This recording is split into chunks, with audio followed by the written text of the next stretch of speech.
In all my life, I've only seen a dozen real killers. But I've seen 10,000 people who will sit back and let murder happen. Which is the greater evil?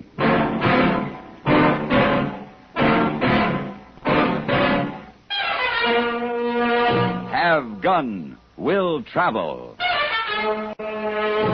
Starring Mr. John Dehner as Paladin.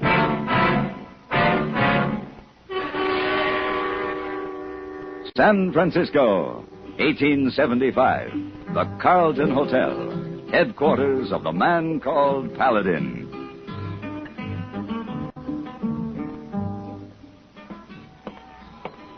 Oh, good afternoon, Mr. Paladin. Good afternoon, Mr. Stanford.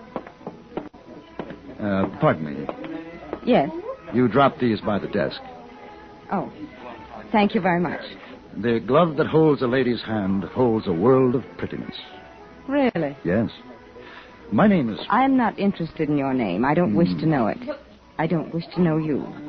And if I did, this would not be the day, the hour, nor the place. I quite understand. Then if you will kindly release my hand. Oh, of course. Again, thank you very much.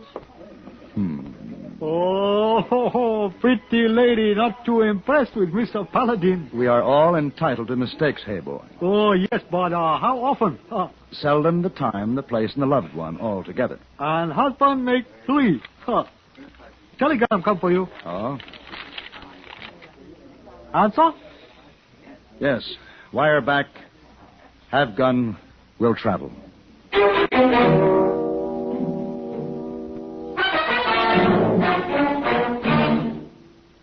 Crime, delinquency, threats of war. These are the subjects that dominate our news headlines these days. Not very pleasant subjects, are they? You may say that somebody ought to do something about cutting down on crime and delinquency and in promoting peace among nations, but that there's nothing you personally can do about it. That's where you're wrong. You can wage your own fight against crime and delinquency in your own family by taking the family to the church or synagogue of your faith this week. The inspiration and guidance you and they will receive from spiritual contact will strengthen moral background and faith. Regular attendance at religious services will help your family to work out its own problems and give them comfort in facing the tensions of our present-day life. Worshipping together brings your family closer together, too. And supporting your own religious institution provides funds to help those individuals and families who, unlike you, are unable to help themselves. Find the strength for your life. Worship together this week.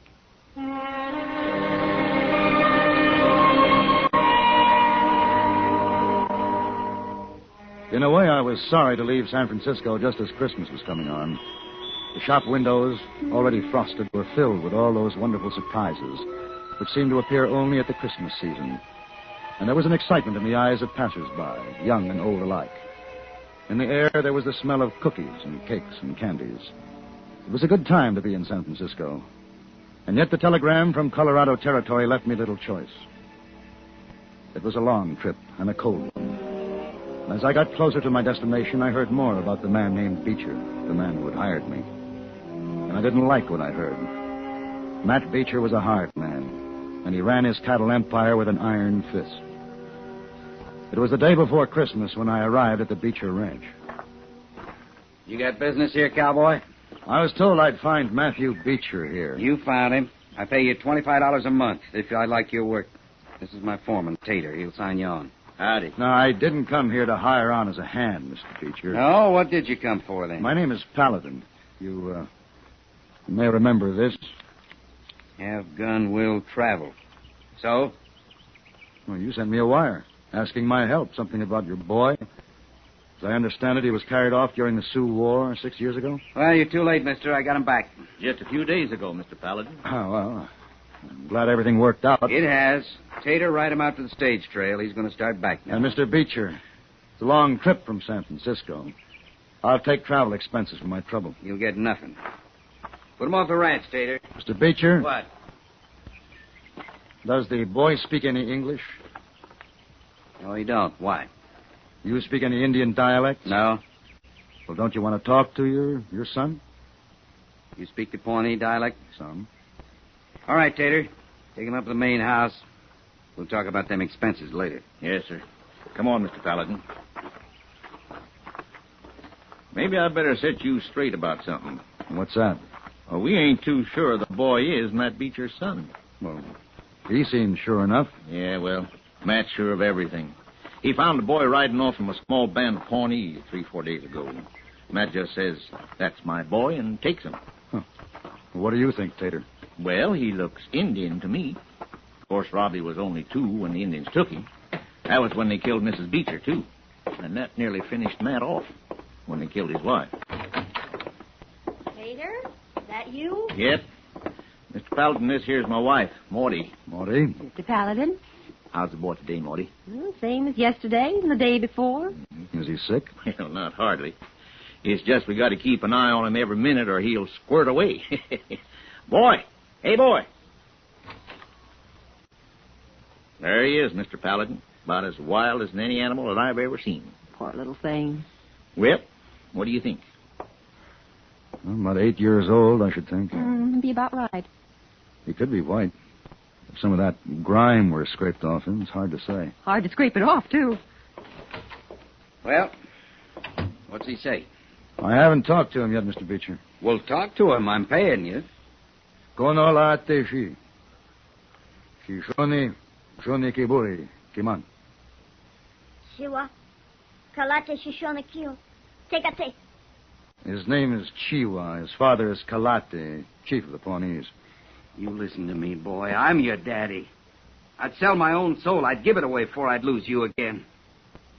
He don't understand you, Mr. Beecher. Well, he's got to feel something this strong, lingo or no lingo. Now, boy, you listen to me. Tika. What's the matter with him?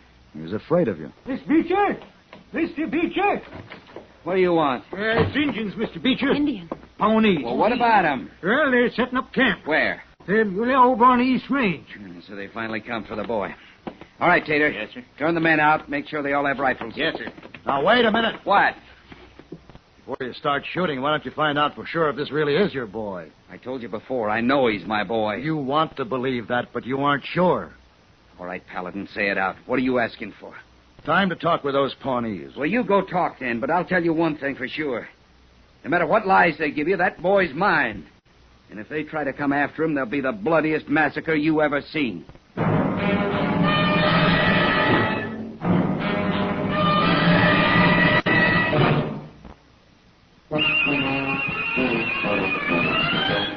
Of all leading filters, cigarettes, Kent filters best, Kent filters best. It makes good sense when you smoke Kent, Kent filters best. Of all of the brands of cigarettes, Kent tastes the best, Kent tastes the best. A richer taste than all the rest, Kent filters best.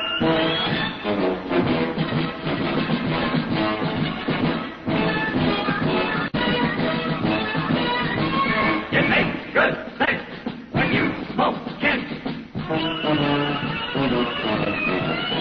Of all leading filters, cigarettes, Kent filters best.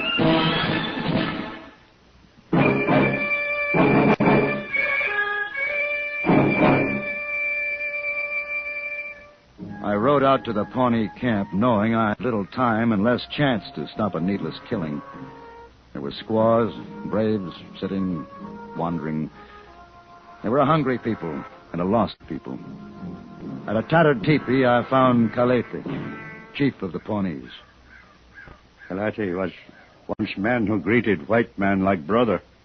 Now he wanders, hungry, forgotten like the gray wolf. I'm sorry. I wondered why Kalate was on this trail. White man steal children. Kalate will agree. A man may claim his own son. She were my son. Is he white? She were my son. I ask again, is he white? Skin is leather bag God made to hold the soul. Color of bag no matter. He was traded from the Sioux. Our blood has mixed. But his is white. He is my son. I take him back. Kalate, if you take the boy, There'll be killing. This white man has many rifles. Can rifles kill what has been killed already? Look at my camp. When there is no game, my people starve. We are driven from land, and winter is here. But we move no more. We stay here. Soon we take my son.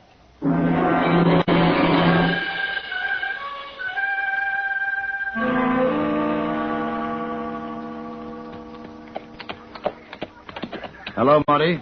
Hello, Mr. Paladin. Well, what's going on inside there? Oh, everyone's shining up clean. We're going to celebrate Christmas, Mr. Beecher, too. Mr. Beecher? Well, I know you won't believe it, but Tater did the trick. Says to Mr. Beecher, maybe the boy will remember Christmas. Ain't that a good one? Indian boy bringing us Christmas. First time since Mr. Beecher lost his wife. Oh, got to find some more mesquite for decorating. We're going to have singing and eating and everything. Sounds fine, Marty.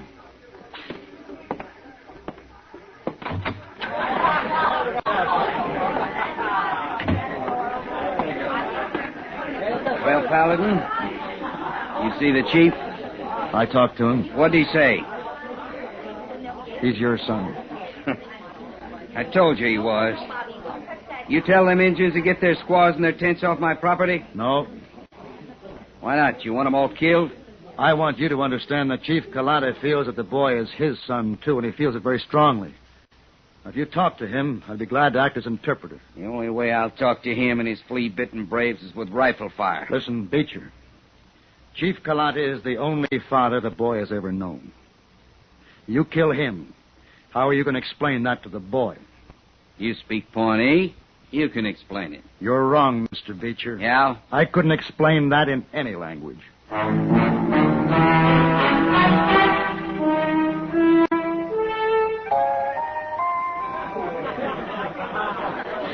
Tater, I said rations, not all these fancy victuals. Well, it's Christmas, Mr. Beecher. Now, look. Listen to me, all of you. Listen. If one calf wanders off tonight, we work double tomorrow, even if it is Christmas Day. All right, boys. The cider's sitting over there just a-waiting. You can't get no stouter, so get to it.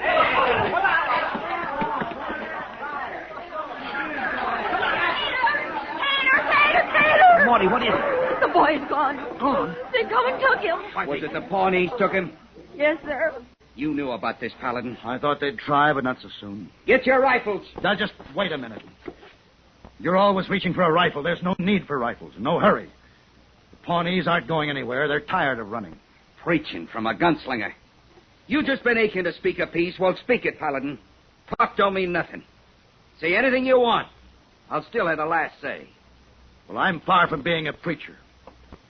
But I do know something about killing. Now, these Indians, rightly or wrongly, believe the boy is theirs. A few people love children like the Pawnees. Now, the Chief Kalate might have given up the boy. He knows a wealthy rancher could give the boy more than a starving Indian could, and they're starving. Properly treated, he still might give up the boy. On the other hand, these Pawnees can't run anymore. They're tired. But they would rather die here tonight than give up the child to force.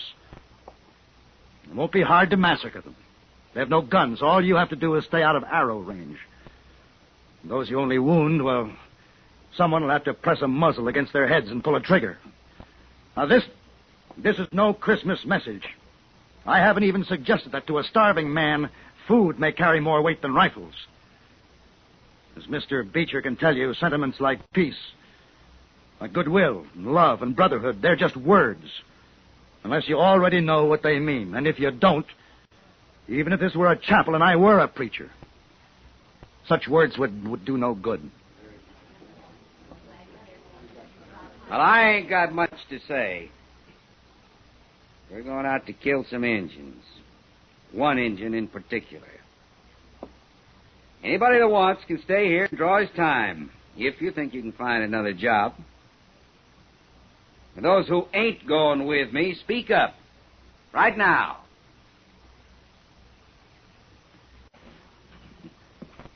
Yeah. That's the story since the beginning, Mr. Paladin. The belly always wins out.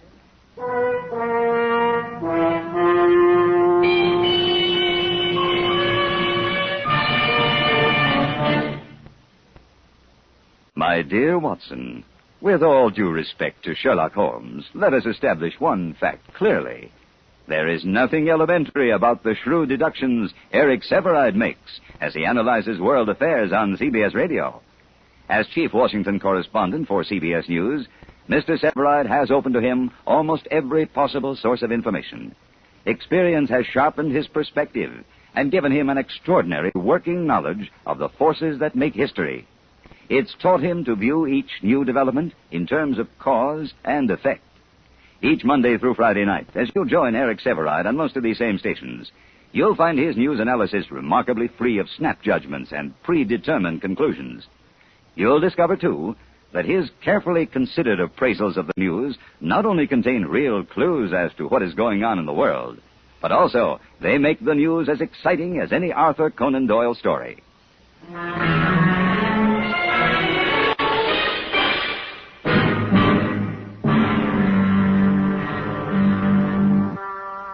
As Beecher's men spilled out of the doorway of the main house to change clothes and get their rifles, I slipped out the back way and, taking the first horse I saw, headed for the Indian camp.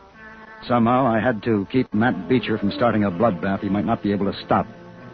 Even as Kalati and I talked, I knew there were horses moving in the darkness beyond the Indians' fires.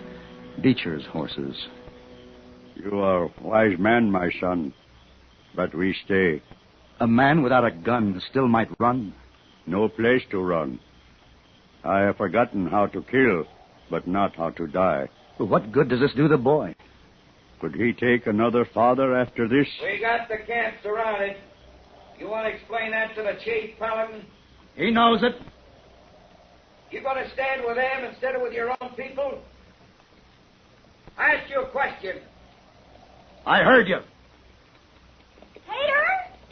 Hold up, Tater! Hold your fire, boys. That's Morty. Wait a minute. What are they doing here? Mr. Paladin! Over here, Marty. We got food and things for them Indians. There's 15 or 20 of us. Is it all right to come in there? It's the most all right thing in the world, Marty. Come on. All right, lady. Get your baskets together. What is? Call your squaws, Chief. Call your children. Call the boy. They're bringing food and gifts for your people. Shiva, Holonge, Honemo. Well, they don't look very friendly, Mr. Paladin. I guess you don't look very friendly to them. What do we say? Oh. I'd suggest you try Merry Christmas. Merry Christmas? Christmas. Marty, this is Kalati. He's the chief of the Pawnees. How do you do? Oh. I only got one pair of hands. Here, you take this basket. Hold on there, Morty. I'm with you. Hello, Tater. Hello, Mr. Paladin. I come in too, Mr. Paladin. Well, Pete. Now, what Beecher's doing is wrong, and I don't care if I do get fired. Well, look, Mr. Paladin, all the men are coming in. Why, Morty, you ain't rightly dressed for riding. Oh, ladies, now it's the time to change, but you sure don't have to look. Well, Chief, there'll be no bloodletting tonight. Christmas? That's right. They call it Christmas. It's a time of the year when people pretend there is no evil in the world. Yeah, I like. Everybody likes. What about the boy, Chief? His name is Robbie Beecher. His skin is white. Chief? My boy. His boy, Chief. You can return the seed to the plant that bore it. He can't take it, nor can I, nor can anyone. I talk to boy. I'll talk to his father.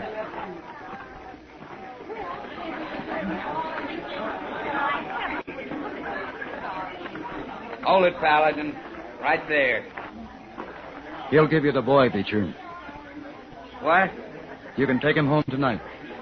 The chief is talking to him now, telling him that you're his father. I'll kill you, Paladin, if this is some kind of way of getting back at me. When do I get my boy? I haven't been paid yet. $1,000 cash. Well, I haven't got it with me. When can you have it? Tomorrow. Then give it to the chief so he can buy some land for himself and his people. I'll do better than that. I'll give him some land. I feel like I should give something. It's a good feeling, isn't it? As a matter of fact, it is. Merry Christmas, Mr. Beecher. Merry Christmas, Mr. Paladin.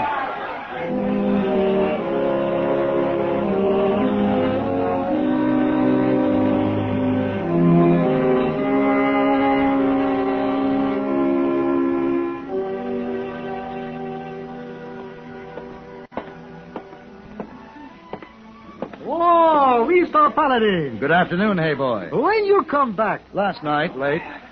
Oh, excuse me. Oh, no. Wait, not her. You met her once, remember? I remember. She's always dropping her glove. Oh, too bad. I eat trouble. Oh.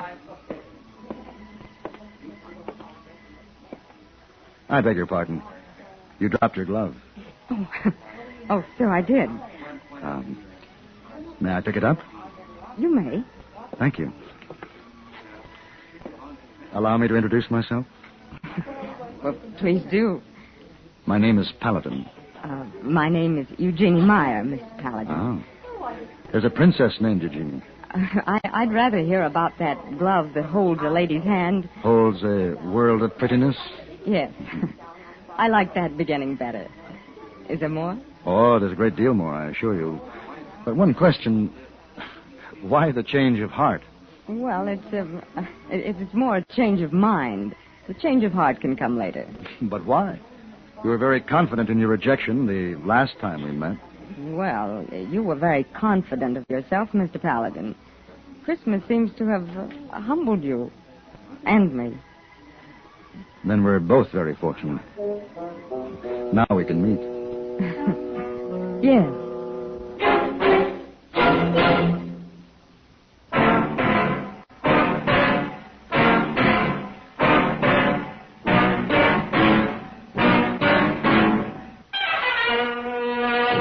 Have Gun, Will Travel. Created by Herb Meadow and Sam Rolfe, is produced and directed by Norman MacDonald and stars John Dehner as Paladin with Ben Wright as Hayboy. Tonight's story was written by Gene Roddenberry and adapted for radio by John Dawson.